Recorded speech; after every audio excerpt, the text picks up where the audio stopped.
Ngayong month of November, first Sunday po ng November, we have a new series at ang pamagat po ng pag-uusapan po natin ngayong pong month na ito ay pinamagatan po natin Redeeming the Time. Sabihin po natin, Redeeming the Time.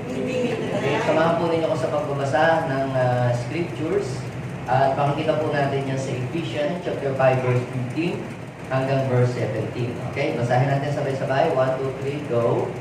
Be very careful then how you live, not as unwise but as wise, redeeming the time. Sabi natin, redeeming the time. Because the days are evil. Therefore, do not be unwise, but understand what the will of the Lord is.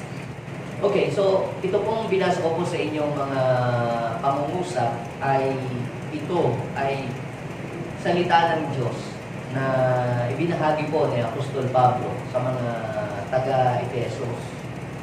Na ang mga taga-Efesos po ay masyado po silang busy sa iba pong mga bagay at wala po silang time sa mga bagay na mahalaga. Kaya pinayuhan ni Paul ang mga taga-Efesos na yung mga bagay na mga worldly things, mga bagay na ay nagbubunga ng mga gawang kadiliman, huwag na natin pagbuhusan pa ng panahon ng mga bagay na yun. Mamuhay na lang tayo sa liwanag. Kaya sabi po ni Paul, tayo ay maging maingat kung paano tayo ay nabubuhay. Mabuhay tayo na kagaya ng isang matalino, hindi kagaya ng mamang. Sapagkat panahon ay lumilipas. Huwag nating hayaang mawala yung panahon, mabawasan, o ibig sabihin ay mawalan ng kabuluhan yung panahon o yung oras ay binibigay sa atin ng Panginoon. Bagkus kinakailangan natin na alamin kung ano ang kalooban ng Diyos para sa ating buhay. Now, sa New King James Version, ang ginamit po ay redeeming the time. Kapag sinabi po natin redeem, it means to buy back or to save or to get back. Kung kayo po halimbawa ay merong hikaw o kwintas o ano ba, sing-sing na isinangla sa pawn shop, kung ito po ay mahalaga na sing-sing na ito para sa inyo, ay gagawin niyo po ang best ninyo para ito po ay maibalik sa inyo. Di ba? Pero kung yun ay hindi naman siya memorable, hindi naman siya important, hindi naman siya precious para sa inyo, hahayaan nyo na lang na mawala siya. Total, isipin ninyo na makakabili pa naman ako. Mas maganda pa doon. No? At saka mas mataas pa ang carats. Yun hindi naman siya talaga 100% good. Alam niyo po mga kapatid, time is one of the most important things that we have received from God. That is a gift of God, mga kapatid. Ang time is more important than silver and gold. Diba sabi sa ating kasabihan, time is gold. Kasi ang gold ay napakataas ng value at napakahalaga. Pero ang gold, pag nawala, pwede mo pa siyang palitan Pwede mo siyang mamina. Pwede mo siyang mahanap. Pwede mo mabili ang gold. Pero ang time, kapag po ito ay dumaan na sa iyo at lumampas na sa iyo, hindi mo na ito maibabalik pa. So, kaya po mga kapatid, ang time ay napaka-importante. Our time on earth is very limited. Very limited lamang po ang ating time dito po sa mundo. Hindi tayo forever na nandito. Temporary lamang mga kapatid. We have only a short time. So, that's why we must not waste our time. Huwag nating sayangin yung oras na ating inilalagay dito sa mundo. Siguro mayroon po kayong nabasang kwento sa Bible about the story of the rich man and Lazarus. Diba? Si Lazarus, nung siya po ay nabubuhay dito sa mundo, meron siyang nakasabayan din na nabuhay din. Pero mas mayaman kaysa kanya. In fact, sobrang yaman niya. Nung po sila'y namatay parehas ng sabay, si Lazarus napapunta po sa paradise. Samantalang yung rich man ay napapunta po siya doon sa Hades, sa place of torment. Pagtingala niya sa itaas, nakita niya si Lazarus at saka si Father Abraham. Sabi niya, Amang Abraham, pwede bang utusan ninyo si Lazaro na isawsaw sa tubig ang kanyang daliri para palamigin ang aking dila sapagkat ako'y nahihirapan, nagtitiis ng init sa apoy na ito. Sumagot sa kanya si Abraham sa Luke chapter 16, I think 25. Anak, alalahanin mo, nagpasasa ka sa buhay sa mundong ibabaw kung ikaw ay nabubuhay pa. Ibig sabihin, mga kapatid, doon na ipinakikita sa atin na ang buhay po pala ng mga tao ay panandalian lamang dito sa mundo at ito ay matatapos. Kaya habang nagbe-birthday ka, hindi nadadagdagan ang iyong buhay. Habang nagbe-birthday, ang isang tao, nababawasan ang kanyang buhay. Ang buhay ng tao, mga kapatid, ay wala yan sa haba. Kung ilang taong kang nabuhay dito sa mundo, so wala dito sa ikli. Wala sa iksi ng buhay. Actually, si Jesus, mga kapatid, ay nabuhay po siya sa mundo ito ng 33 years. Pero yung kanya pong, yung 33 years na yon, mga kapatid, na kanyang pinilagi dito sa mundo ito ay hindi nasayang. Hindi nasayang. Bakit po? Sapagkat yung oras na kanyang ilalagay dito ay ginamit niya sa mas makabuluhang mga bagay. Hindi niya sinayang yung oras. Marami po ay humihingi pa siya ng buhay sa Panginoon. Ay, Lord, bigyan po ako ng habang buhay. Lord, sana mag-extend pa ang buhay dito sa mundo. For what? Kung wala ka din lamang gagawin para sa kapurihan ng Diyos, at kung wala ka na rin lamang gagawin para maitaas ang pangalan ng Panginoon dito sa mundo, mas maigi pang ikaw ay mag-pray na lang na kunin ka na dito. Kaysa ikaw ay bigyan ng Panginoon ng mahabang buhay dito sa mundo na yung buhay mo ay ikaw ay mabubuhay lamang sa kasalanan. Tandaan po ninyo, mga kapatid, ang sabi po ng Bible, kung ang pag-asa natin kay Kristo ay para lang sa buhay na ito sa mundong ito, para lang dito sa mundong ito, para lang sa lupa, ikaw na may pinakakawawang tao na nabubuhay dito sa mundo.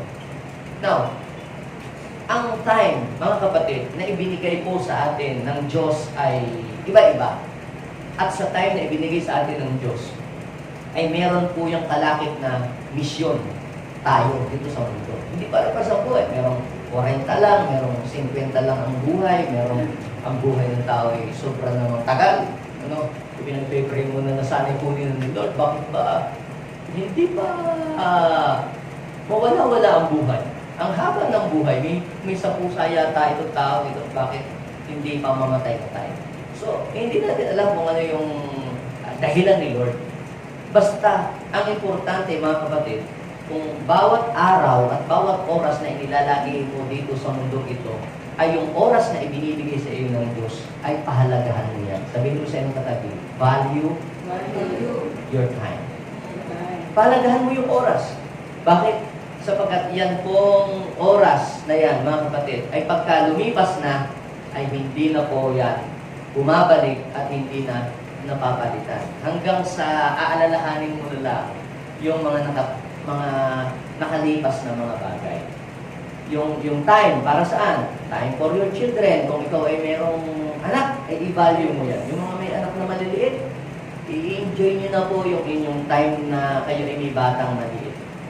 Dahil kung kayo po ay may batang maliit, tapos ay hindi ka pa magbibigay ng time, ng oras para sa kanya, mamamalayan mo na lang, dalaga na pala, binata na pala yung anak mo.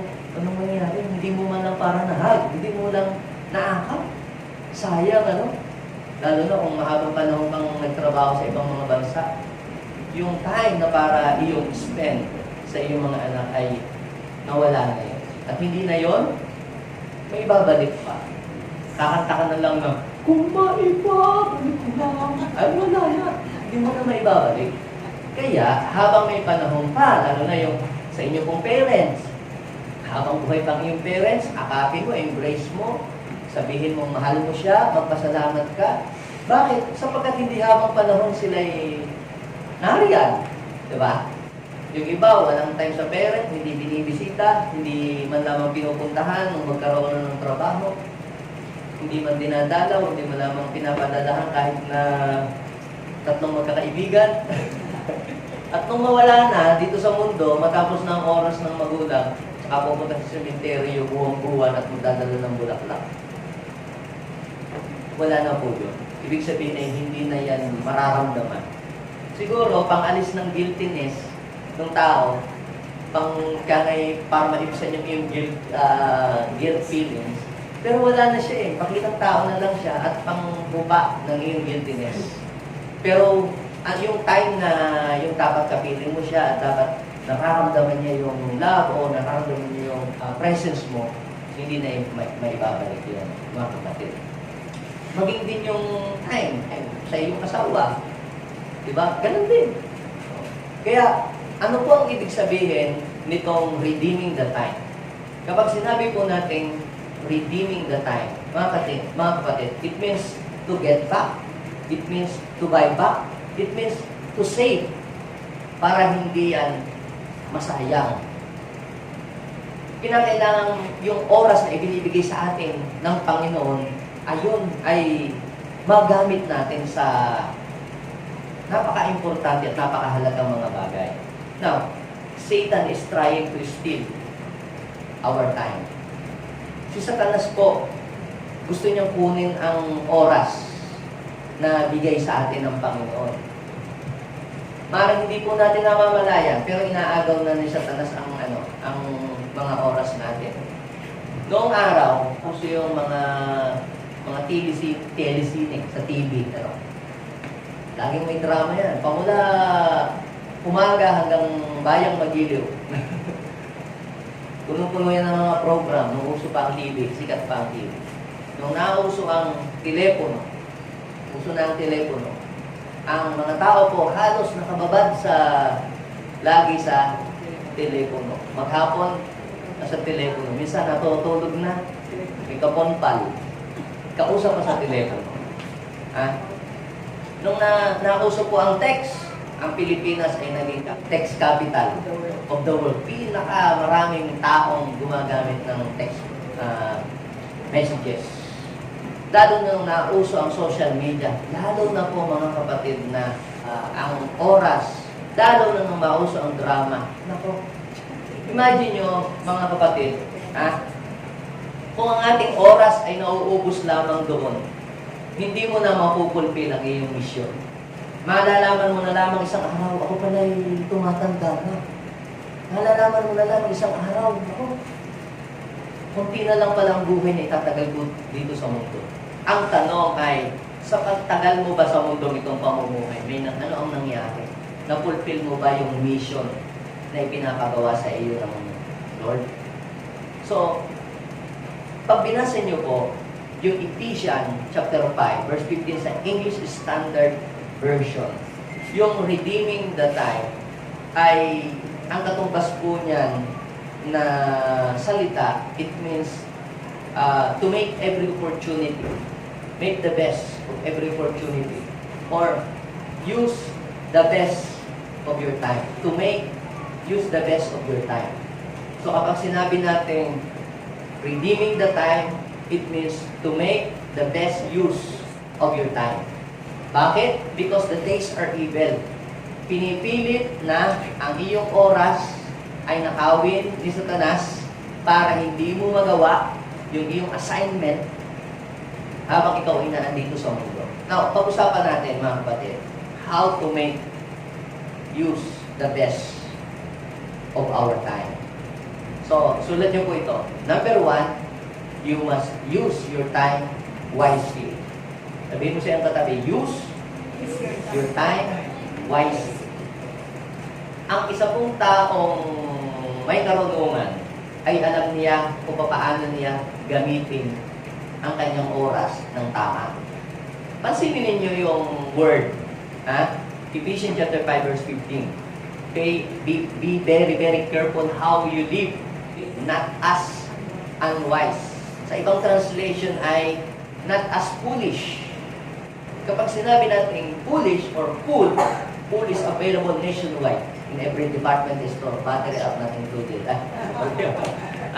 Ibig sabihin ay taong walang alam, yung hindi nagpapahalaga sa mga importanteng bagay. Alam niyo po, kahit po tayo ay graduate ng kolehiyo, tayo po ay may mga masteral degree, tayo ay tapos ng college, pwede tayo po ay bumagsak doon sa pagiging unwise if you do not know how to manage your time. So, pag hindi mo alam kung paano mo gamitin ang iyong oras, pwede kang maging unwise. Sabi ay, do not live as unwise, but as wise. Tapos, ano ang sabi niya? Redeeming the time. So, ang mga wise, paano niya mai-redeem yung time? You must use your time wisely. Because the days are evil.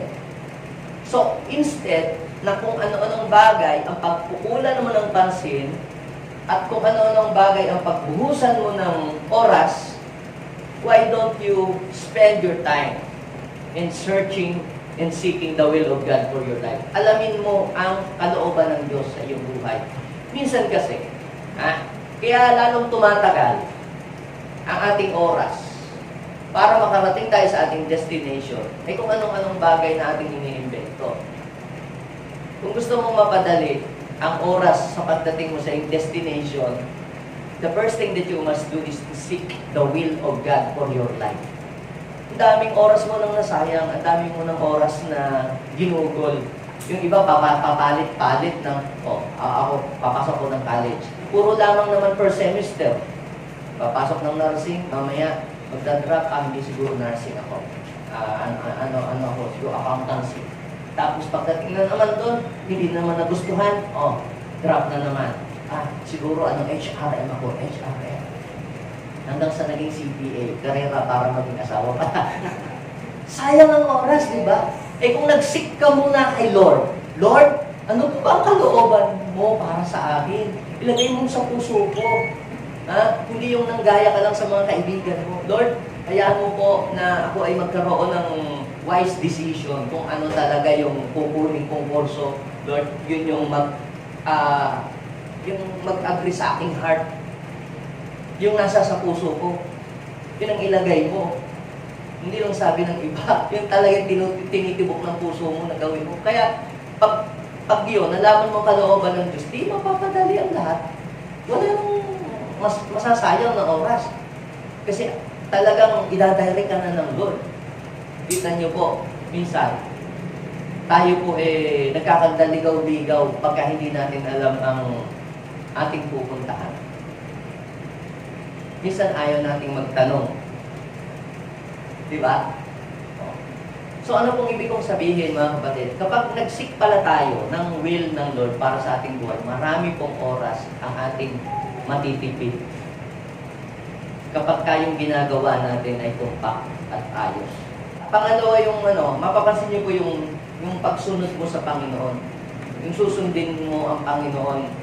Yung to arrive early before the exact date or time doon sa iyong appointment.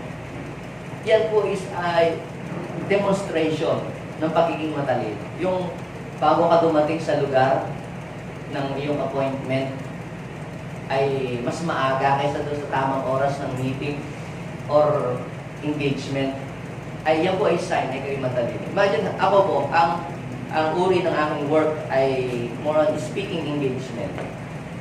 Imagine nyo, kung ako po ay dadating ng 30 minutes na ako po ay late, at dapat matatapos ko po ang aking speech ng 45 minutes, ay hindi ko na po matatapos ng 45 minutes, 30 minutes na lamang po. Pangalawa, hindi lang yung oras ko ang naubos, pati yung oras ng mga tao naghihintay sa akin ay nasayang dahil ako ay matagal na dumating. O po ba ninyo? So, ang daming nasayang, to arrive a little early before the exact date or time is a sign of being wise. Hindi mo na nasasayang yung oras mo, hindi mo din nasasayang yung oras ng iba. Kaya pansinin ninyo sa US, pag ikaw ay late, Hindi ka na nung mga yun, iintayin pa. Bakit? Sapagkat sa kanila ay binavalue nila ang time. Kung inyo pong mapapanood yung interview kay Ramon ang ni Kapuni, doon ay in-expose niya ang mga secret ng mga billionaire, ang mga mayamang tao. At ang isa sa mapapansin niyo doon, mga kapatid, ay how they value time. Paano pinapahalagahan ng oras? Bakit ang mga mayayaman, lalo hindi silang yung mayaman, ang mga mahihirap, kung hindi na-istak ang buhay, mahirap pa rin. At doon makita niyo ang secret. Parehas lang naman may 24 hours a day. Tingnan niyo ang sinasabi. Maaga pa sila, gising na, naghahanap na ng kliyente. Madilim-dilim pa, nandun na sila sa negosyo. At hindi po sila nanonood ng mga drama. Hindi sila nag-uubos ng oras sa mga nonsense activities. Anong ginagawa na? Nagbabasa ng mga books. Pag walang ginagawa, nakatambay sa bahay, nagbabasa ng mga libro. Umaattend ng mga training. Doon po nila inilalagay ang kanilang pong mga oras. At kung sila may mga bakanting oras, ginagamit pa rin nila yung oras na yon para po sa makabuluhang bagay. Punta naman tayo sa mga yung mahihirap na mga tao. Hindi natin sila dinadyan. Pinagko-compare lang natin. Tinitingnan lang natin paano nila binabalyo ang oras. Madilim-dilim pa, nandun sa labas ng bahay. Nagkukwentuhan, nag-uumpok-umpok. Anong pinag-uusapan? Batang Quiapo, probinsyano. Sila-sila rin ang nanood kahapon. Kinabukasan, sila-sila rin ang nagkukwentuhan. Ganun nila. Mamaya-maya, bibili na ng Red Bulls. Maya-maya, kukuha na yun ng mga dice. Kukuha na yun ng mga card. At magbitingo sila. Ganun lang po ang routine ng buhay. So, ganun po nila ginagamit ang oras. So, paano mo ginagamit ang iyong 24 hours a day? Paano mo ginagamit ang oras mo? Kung inuubos po lamang ninyo inyong oras, kung kayo kabataan, sa paglalaro lang ng mga mobile games, I am telling you, hindi po kayo wise sa paggamit ng inyong oras. Yung mga estudyante, kung ang inyo pong ginagawa, kayo lamang po naglalaro ng computer, sa halip na kayo ay magbasa na at mag-review ng inyo pong mga lesson, ay hindi po wise ang paggamit ninyo po ng oras. Darating araw, magsisisi kayo, masasabihin mo, sayang, sana ginalingan ko na. Sana hindi ko ginawa yun. Kaya ako po ito sinasabi sa inyo, mga kapatid, habang kaya pa nating habulin, habang kaya pa nating i-save, i-redeem yung natitira pa nating time, ay sasabihin ko po sa inyo. Kausapin ninyo yung mga may edad na. Kausapin ninyo yung mga sabihin nating mapuputi na ang buhok. Bakit ka laging itinutulak na mag-aral habang bata ka pa? Bakit? Sila kasi laging naglalakwat siya at hindi nag-aaral, kaya hindi sila nakatapos. So hindi na nila makuha yung ganong time na lumipas sa kanila. Kaya ikaw ay pinapayuhan. Lagi kang sinasabihan, huwag mo munang unahin ang pag-boyfriend. Pagka ikaw ay nag-aaral ka, mag-focus ka muna sa iyong studies. Bakit? Kasi dumaan sila doon. Nasayang yung oras nila. Hindi sila nakapag-aral. Kaya hindi sila pag-aral, hindi sila nakatapos. Naging mahirap ang buhay nila. Ngayon, ayaw na nilang maulit sa iyo. Kaya tinuturuan ka. Are you following me? Sabi po ni Paul kay Timothy, basahin po natin yung 1 Timothy chapter 4 verse 7. Ano sabi ni Paul kay Timothy? Huwag mong pag-aksayahan ng panahon ang mga alamat na walang halaga. Diba? Ngayon po, hindi na tayo nagbabasa ng ang alamat ni malakas at maganda. Wala nang gano'n, di ba? Wala sila nagbabasa ng gano'n. Ang alamat, ang ibon, adarna. Wala nang gano'n. Voltage 5 na meron. At saka, lolong. Yan. Alam mo, parang gano'n din yun. Huwag mong pag-aksayahan ng panahon ang mga ganong mga bagay. Ang mga drama, papaulit-ulit. Sa umpisa, ang bida, api. Di ba? Pagdating sa dulo, siya yung panalo. Lagi naman, ganun lang naman ang istorya. Di ba? Paulit-ulit lang, iba-iba lang ng eksena, pinapalit-palitan lang ng mga cast, pero ganun din lang ng takbo. Alam mo sa pahuli babangon uli yung bida at mabubuhan, di ba? Alam mo nang ganun ang istorya. So alam mo na ganun ang istorya, ang iyong oras ay gamitin mo doon sa mas makabuluhang mga bagay. Kaya sabi ay, do not live as unwise, but as wise. Sabihin mo sa'yo katabi, huwag mong sayangin ang oras na ibinibigay sa iyo ng Panginoon. Ano pa po? Sinabi po ni Paul sa Romans chapter 13 verse 13, huwag daw po natin gugulin ang ating oras, ang ating panahon sa mga magugulong pagsasaya. No? Yung mga araw-araw na lang, video, okay ha, na nakakaring din na, nakakabingi. Wala bang ibang bagay na pwede tayong gawin? Mag-Bible study kaya tayo. Di ba? Yung ginagamit mo ang iyong oras sa ikaw ay matututo ka. Nung po magkaroon po ng pandemic, lahat tayo mga kapatid ay nasa bahay lamang. Hindi tayo nakapagtrabaho. Nung mag-pandemic, anong ginawa ko? Okay, basa ng libro, at saka nag-aral, at saka gumawa ng mga video. Kasi in-upload ko sa YouTube. O at least na-monetize naman yung aking YouTube. Kahit 0.001 dollar meron naman. So, ibig sabihin mga kapatid, kung ang ginawa ko lamang ay nanood ako ng drama noong pandemic, natapos ko ng Netflix ang buong lahat na ng takilya sa pelikula, mga kapatid, ano ang nangyari sa buhay ko?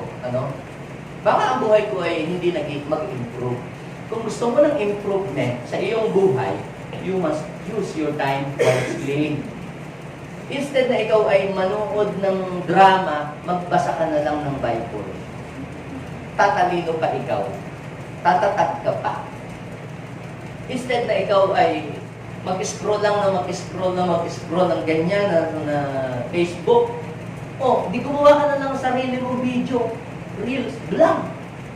Magkapera ka pa. Ano ginawa naman ng iba nung pandemic na nasa bahay lang? Nag-online selling. Anong ibig sabihin nun, mga kapatid? Yung mga tao ganon, they use their time wisely. Hindi sila nakakalabas. Ang ginawa, nag-selling, nagbenta online. Hindi sinayang ang oras. Ang tawag po doon, mga kapatid, matalino paggamit ng oras. Kaya mga kapatid, ang oras po ay napaka-importante, huwag nating sayangin. Maging yung oras ng mga tao din, hindi din natin dapat sayangin. Di ba, dapat makaramdam na tayo, di ba? Uy, hindi ka muna Mars, nakasalubong mo doon sa palengke, nagmamadali dahil magugutom na yung asawa dahil namaling ka. Uy, sabi, may kukwento ako. Alam mo ba, ganito yung kapit makakasang oras ka na, ha? Nagpapahaging na yung kausap mo, hindi ka nakakahalata. No? So, hindi lamang dapat yung oras mo ang iyong i-value. I-value mo din yung oras ng ibang mga tao. Iba gusto nang matulog. Ikaw naman, gusto mo bang makipagkwentuhan pa na makipagkwentuhan. Nahihiya lang sabihin, matulog na tayo dahil baka ma-open ka. Pero ang totoo nun, mga kapatid, ninanakaw na natin ang oras ng iba. Kaya sabi ni Paul sa Colossians chapter 4 verse 5, walk in wisdom toward outsiders, making the best use of the time. Making the best use of the time. So, number 1, how to make the best use of our time? Use your time wisely. Ibig sabihin, na ginagamit mo ang oras sa may talino, yung bang instead na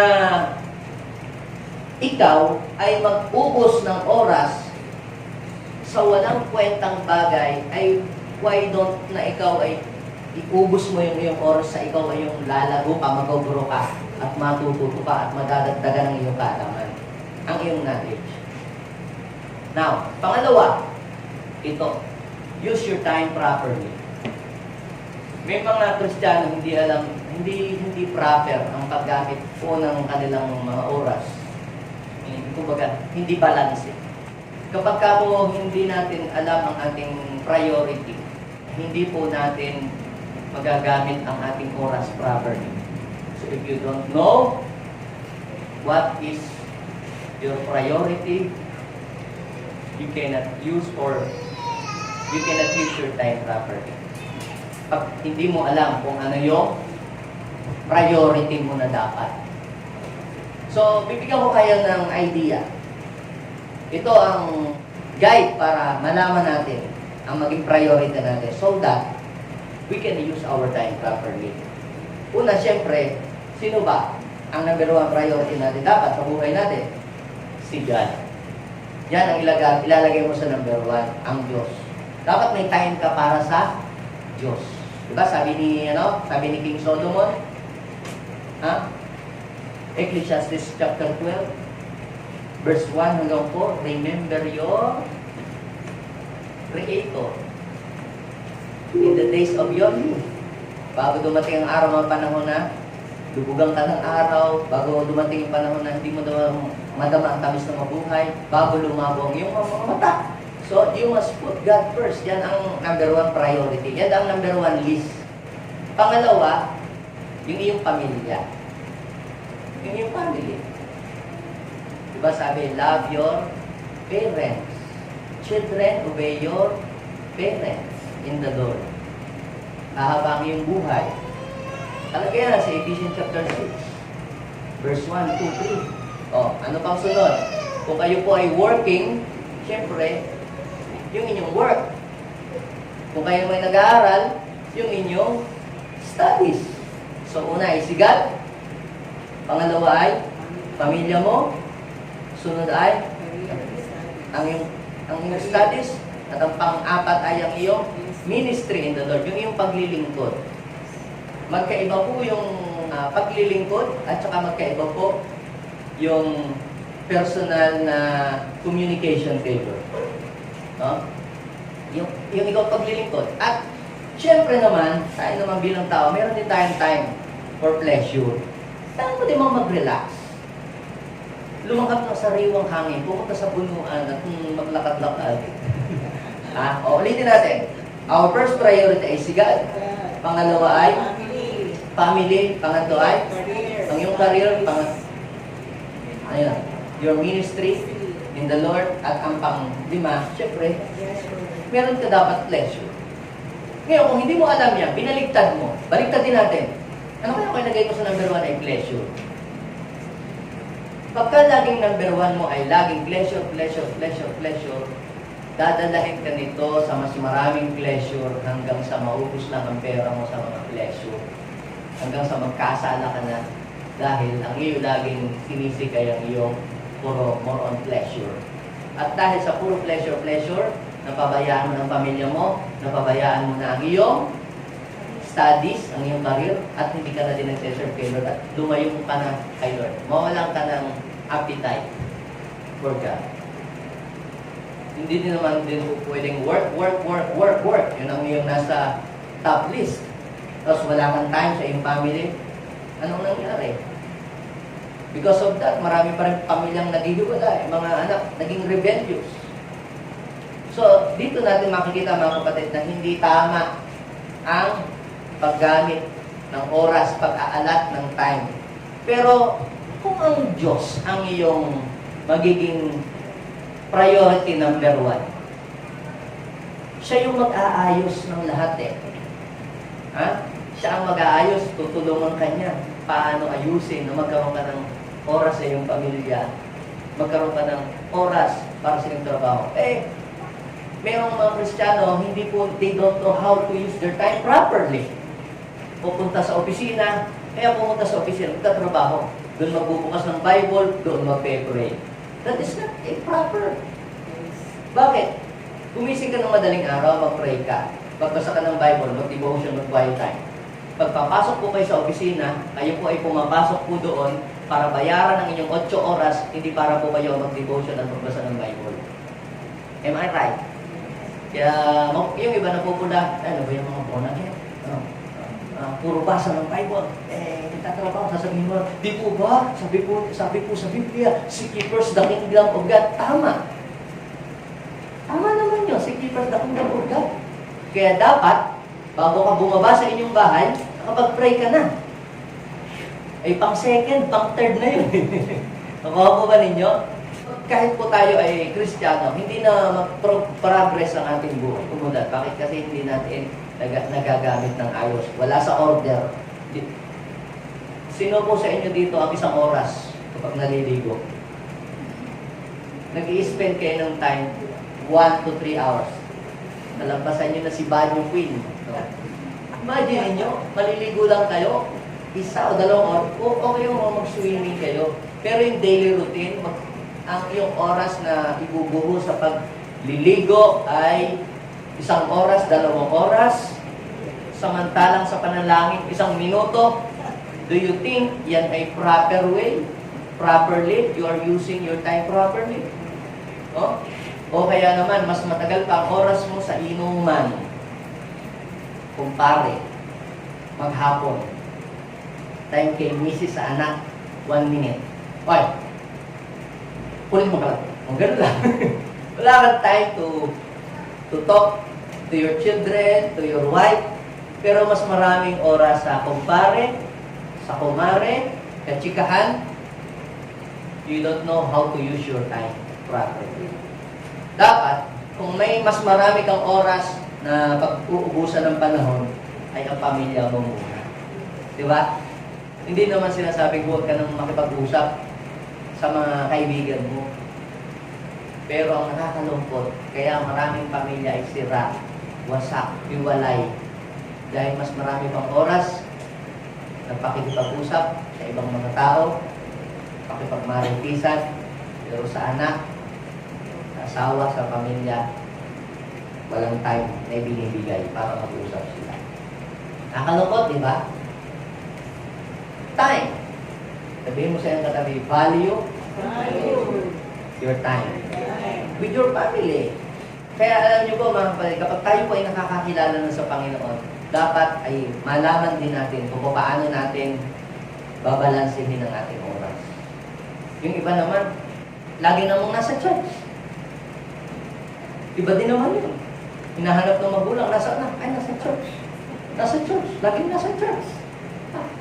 Hindi naglinis ng pinggan dahil nasa church. Mali din naman yun. Totoo naman na dapat ay punahin si Lord. Pero, dapat huwag mo din kakalimutan yung iyong gagawin doon sa iyong tahanan. Now, ito po, ang dapat po ninyong malaman mga kapatid.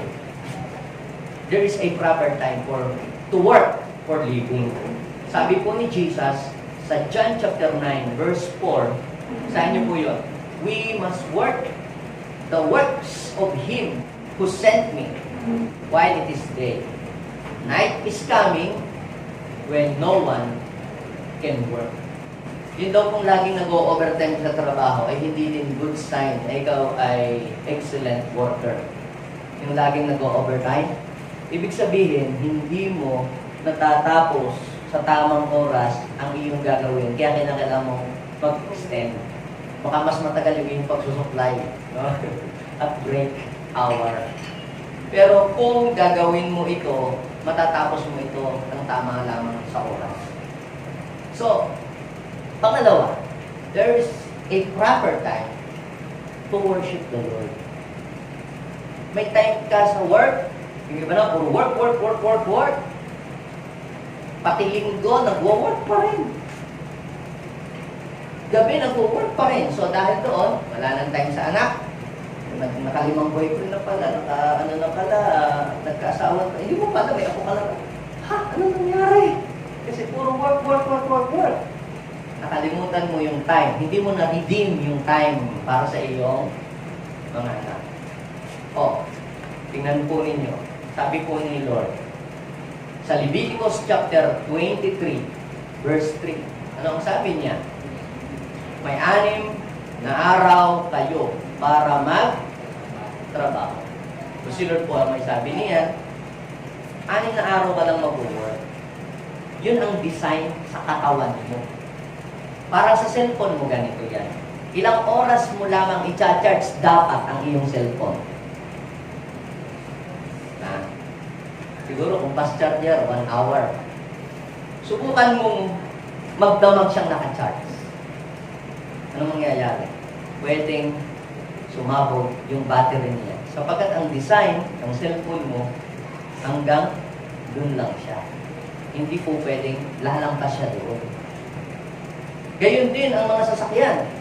Meron siyang limit, capacity. Pag nilagyan mo ng sobra doon sa minimum capacity, pwedeng yung sasakyan mo ay masira o pwedeng yung sasakyan mo ay madali ang buhay niya. Ikaw din kaya, sabi ng Panginoon, 6 na araw kayong magtatrabaho. Sa loob ng 1 linggo, 6 lang kayong araw mag-work. Then, mayroong 1 araw na kayo ay magre-rest. Sa 7 araw. Ngayon, kung iyong ga-violate yung utos na yun, magkakaroon ka ng problema sa physical body mo. Are you with me? Diba? Subukan mo, mag-work ka 16 hours a day. Walang pahinga. Huwag kang mag-rest. Kaya sabi ni Jesus, ang araw ng pamamahinga ay nilikha para sa kabutihan ng tao, para mag-rest. So kaya nandito ka ngayon. Ano daw kung gagawin? Ha? Ito daw ang araw ng pamamahinga. Huwag kayong magtatrabaho sa araw na ito. Sa halip ay magtipon-tipon kayo, sumamba. Dahil ito ang araw para purihin ang Panginoon. So merong araw para ikaw ay sasamba sa Panginoon, para ma-recharge ka. At pagka yung time na yon hindi mo na-redeem, magkakaproblema ka later on. Tatamaan ang relationship mo sa family mo. Tatamaan ang relationship mo sa mga anak mo. Tatamaan ang iyong spiritual life. Madadry ka, mag-empty ka. At pag down na ang buhay mo, tsaka marirealize. Madami nang nanakaw ang kaaway sa buhay mo, na down ka, nagkaroon ka na ng sakit, tsaka mo marirealize. Tama ang sinabi ng Bible, kailangan pala talaga mag-rest pala. Yung iba naman baliktad. Puro rest. Baliktad din naman yun. Ano po ang kailangan natin gawin, mga kapatid? Pinakailangan, may time tayo sa family, may time tayo para sa mga anak natin, may time tayo kay God, may time din tayo para sa work. Tingnan po ninyo yung Ezekiel chapter 20 verse 20. Pahalagahan nila ang araw ng pamamahinga. Sapagkat ito daw yung mag-uugnay sa kanila at sa akin. So ito pala yung nagko-connect. Kapag nasa church ka, hindi ka lang basta nasa church doing religious things. Hindi. Hindi mo alam, ito yung nagko-connect sa iyo at sa Panginoon. Ito ang mag-uugnay sa kanila at sa akin. At sa ganito'y makikilala nila ako si Yahweh, ang kanilang Diyos. So yung sa time na ito, nagpapakilala ang Panginoon sa iyo. Siya ang Diyos ng kapahingahan. Alam ng Lord na ikaw ay napapagod, alam ng Diyos na kinahihirapan. Doon time na ito, dito kanya papalakasin. Dito kanya bibigyan ng panibagong isipan. Kita nyo. Si Jesus, doon sa Mark chapter 6, verse 30, 31, 32. Come and go, yung mga tao. Pagka ang dami niyang kliyente. Kunyari kung may opisina, ang dami yung pumupunta doon, mga tao.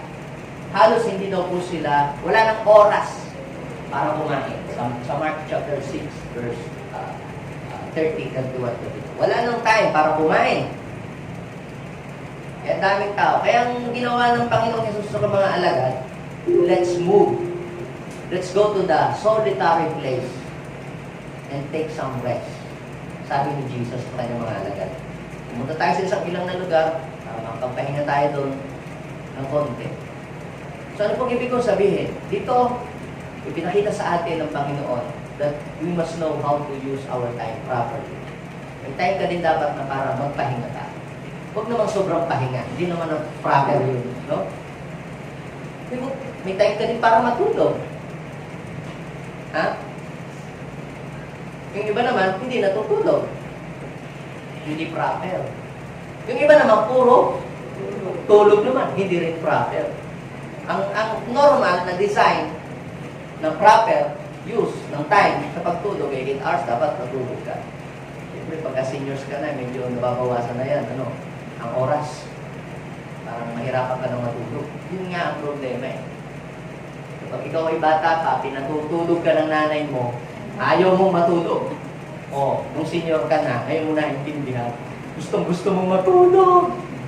Pero hindi ka naman makatulog. Kaya may time, wag mong hayaang yung oras na yon lumipas sa'yo. Sabihin mo sa'yo katabi, let's redeem the time. Yun. Huwag mong hayaang lumampas yung mga panahon yun. Pag lumampas yung mga panahon yun, hindi na yung babalik. Kaya po, mga anak ko namin, mga anak ko, inaakap ko na habang maliit pa. Binubuhat ko na ngayon, hindi ko na nabubuhat eh. Doktora, yung baby mo, buhatin mo na hanggat nabubuhat mo pa. Well, after 5 years, hindi mo na yung mabubuhat. Ikaw na ang bubuhatin niya. Di ba? Kaya nangangarap ka na ngayon, ibinubuhos na lang sa mga apo na nila. Hindi na nila mabuhat yung anak nila eh. Hindi na magandang tingnan. Diba? Kung yung malaki na, ibubuhatin mo pa. Kaya wag nating sayangin yung oras ng mga pagkakataon. Let's redeem the time. Hanggat may panahon pa ko. Ha? Embrace your wife. Kung ito ay may asawa. Kung asawa mo, bakit?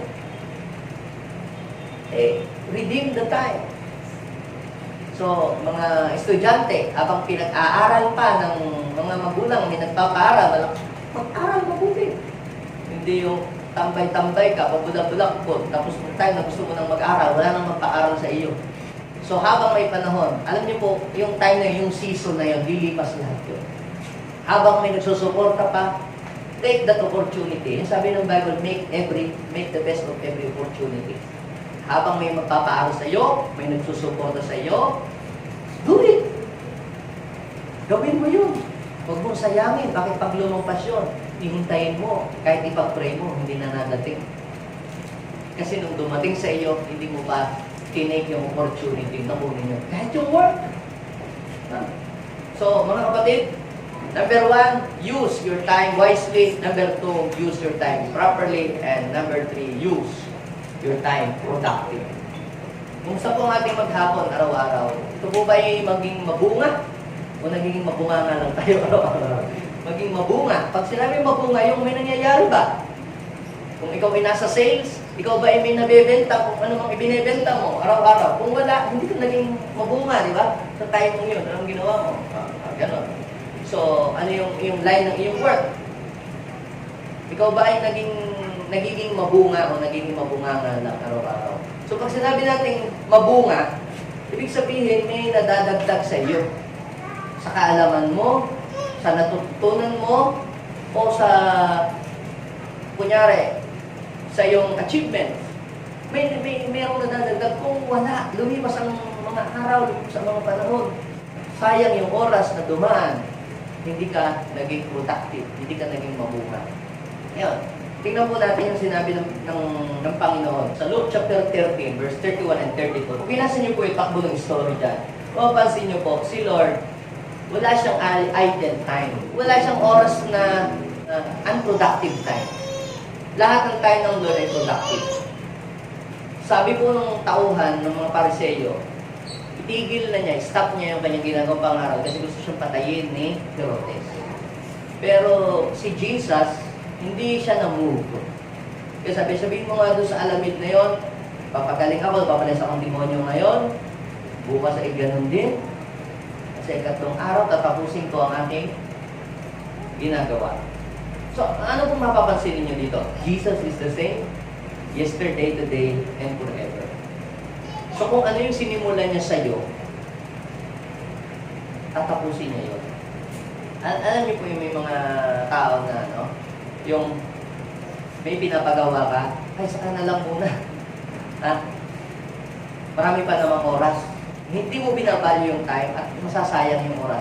Sa Panginoong Jesus, mahalaga ang bawat oras. Pansinin nyo ha, gagawin ko, ginagawa ko ngayon, then sa makalawa, then tatapusin ko. So, ibig sabihin, kapag ang Panginoon ay may assignment, pag sinabi niyang tatapusin niya in 3 days, tatapusin niya ito in 3 days. Ilang po sa atin yung mga anak na may pinapatupi lamang ng mga damit ang mga magulang inabot na ng 1 linggo hindi pa natutupi. Di ba? So, ang daming nasayang na oras. Bakit? Dahil hindi alam ang priority, mas nauna ang mga paglalaro. Sabi po ni Paul kay Timothy, tingnan ninyo, ganito dapat ang ating buhay para maging productive ang ating bawat mga oras. Tingnan niyo, sabi ni Paul kay Timothy, basahin natin, 1 Timothy chapter 4, verse 13. Go! Habang wala pa ako riyan. Sino dito yung nasubukan niya na meron siyang iniintay? Na-delay yung pagdating ng kanyang iniintay. Habang hindi pa dumadating ang inyong iniintay, paano niyo ginagamit yung oras ng inyong pag-iintay? Diba? Ganon. Sabi dito, habang wala pa ako riyan, iukol mo ang iyong panahon sa pagbabasa ng kasulatan, sa harap ng mga tao, sa pangangaral, at pagtuturo. Habang wala pa, hintay ka ng Mr. Right. Yung iba naman gusto, Mr. Right now. Hindi mag-aral ka how to become a good parent someday, mga ganon. Yung bang, hindi mo sinasayang ang oras habang nandito ka. Wala pa yung iba. Tagal naman. Yung ibang dumating. Ang aga ko pa nang dumating. Di mo pray ka kay Lord. Kausapin mo si Lord. Dito ka na nga lang nagkaroon niya ng time para baka kaya hindi pa nadating yung iba. Dahil sabi ni Lord, teka muna, gusto ko pong mag-pray itong anak kong ito para madali mo na bagay ng mga tao. Ha? So, hindi mo alam na yung mga time na yon, mga kapatid, ay time na pwedeng maging fruitful dapat kung alam mo kung paano mo gagamitin ang iyong time. Kaya yung iba, pagka nasa bahay, habang nagpapahinga, nagtitiklop ng damit. Ibig sabihin, fruitful ang kanilang time. Naalala ko yung mga matatanda ko sa amin. Yung mga tao doon sa Isla Verde, nasa bukid. Dala-dala ho niyo yung radio doon sa bukid. At habang sila po ay nagtatanim, nakikinig sila ng balita, nakikinig sila ng drama. Anong ibig kong sabihin? Hindi sila basta nakaupo lang. Sila ay mayroong ginagawa. Nung kami po ay elementary. Elementary po ako, nasa Isla Verde. Doon ho, ang ginagawa ng mga tao, ang isa sa mga produktong ginagawa, gumagawa sila mga banig, yung mga baby mat, yung mga hinihigaan ng mga bata. Noong araw, binibenta yon, 5 piso. So pag wala pong pasok, ang ginagawa po namin sa araw ng Sabado, instead na kami magsaranggola at maglaro kung saan-saan, gumagawa ako ng mga banig. Nakatapos ko yun ng maghapon lang. Ang bayad, 5 piso. O, adi may baon. So, ano pong ibig kong sabihin? Yung oras ay nagamit sa pagiging mabunga. Naging magbunga yung paggamit doon sa oras na yun. Hindi na sayang. Naalala ko yung sabi ng mga matatanda sa amin, Leo, habang wala kang ginagawa, ay magsiba ka ng kahoy. Grabe. Habang nagpapahinga ka, magsiba ka ng kahoy. Habang ikaw ay nakaupo dyan at nagpapahinga, ito, maghimay ka ng malunggay. So, ibig sabihin, ikaw ay nagiging fruitful ang iyong oras. Hindi yung nakaupo ka lang. Kung ikaw ay nag-iintay, may iniintay kang tao, habang hindi pa dumarating, yung tao yung iniintay, basa ka ng Bible. Mag-pray ka. Mag-pray ka in the Spirit para maging fruitful yung iyong oras. Bakit? Hindi mo namamalayan, nakapag-pray ka na, dumating na yung iyong kliyente, kung inintay, kaysa naman sa, habang inintay mo, naiinis ka, ano ba naman, tagal naman yan. Hindi yung oras mo na paghintay, inubos mo sa galit. Kaya hindi naging mabunga ang iyong oras. Sasabihin mo sa iyong katabi, you must use your time wisely, properly, and productively. Now, before I end, may story po sa Bible. Sa Matthew chapter 25, verse 40 to 30. Ang story po doon, kinupos ni Jesus. Mayroong isang Panginoon, ang kaharian ng Diyos daw katulad dito. Tinawag niya ang kanyang 3 alipin. Binigyan ng talent, ng pera. Yung isa binigyan ng 5, binigyan ng 2, yung isa, at yung isa ay binigyan ng 1 talent. Pagkatapos umalis na yung kanilang master, at yun daw pong nakatanggap ng 5 talents, ay kanyang agad itong ipinag-business. So yung oras ng kanyang paghihintay sa pagdating ng kanyang master ay inubos niya to sa pagpapalago ng kanyang negosyo. At yung puhunan na 5 na doble, naging 10. At yung 2 ay ganun din. Ginaya niya yung excellent servant. Kung ano yung ginawa ng isa, ginaya din niya. Samantalang yung nakatanggap ng isang talent, ang ginawa po niya, naghukay sa lupa at ibinaon lamang po niya. Wala siyang ginawa, tumunganga. Pagbalik ng kanyang Panginoon, nag-report po silang lahat. Nag-report yung excellent servant. Ito po, yung 5, naging 10. Ang sabi, thou art good and faithful servant. Yamang ikaw ay naging tapat sa maliit na bagay, magkakatiwalaan ka sa malaking bagay. O yung average servant, ganun din. Ito po yung 2, naging 4.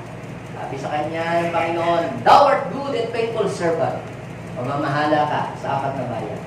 Samantala, yung poor servant, lumapit. Ito po ang isang salaking ginto. Inyo na yan. Nagalit po sa kanya yung master. Bakit? Dahil hindi niya pinagyaman yung ibinigay sa kanyang talent. Ibig sabihin, sa haba ng panahon na dumaan sa kanya, wala siyang ginawa para i-multiply, para maging fruitful, para maging productive. Kaya anong nangyari? Yung isa na nasa kanya, kinuha pa at ibinigay doon sa marami. Ano po ang ibig sabihin nito, mga kapatid? Ang nais ng Diyos, pahalagahan mo kung ano yung bagay na binigay niya sa iyo. Lalo na yung time. Limitado lamang po ang oras na binigay sa atin ng Panginoon. Hindi natin alam kung hanggang kailan tayo mabubuhay. Pero habang tayo nabubuhay dito sa mundo, mga kapatid, make the best use of your time. Sabihin mo nga sa iyong katabi, make the best use of your time. Let us pray. Father, we thank you so much. I pray na walang oras sa mundong ito na masasayang sa aming paglagi dito. Hinihiling ko po na bawat minuto, bawat segundo, ito ay mailaan namin ito sa kung ano ang mahalaga. Panginoon, hinihiling ko po sa oras na ito. Tulungan niyo po kami, i-guide niyo po kami, Panginoon. Hinihiling po namin, bigyan niyo po kami ng karunungan. Gawin mo po kaming matalino, Panginoon, sa paggamit ng aming oras. Lord, sa oras na ito, hindi namin pinapayagan ang kaaway na nakawin ang aming oras para sa iyo, ang aming oras para sa aming pamilya. Hindi namin pinapayagan na nakawin ng kaaway ang oras para sa aming work, para sa paglilingkod sa iyo, Panginoon. Lord, yung natitira pa naming oras dito sa mundong ito, we want our remaining time, Lord, to become more fruitful and more productive. Panginoon, naniniwala kami, Panginoon, itong mga nalalabing panahon namin sa mundong ito ay mas magiging fruitful and productive and progressive kaysa doon sa mga naunang panahon ng buhay namin na hindi ka pa namin nakikilala. Dahil nakilala ka namin, Panginoon, Lord, kaya mo kong gawing fruitful and productive ang natitira pang mga panahon sa buhay natin.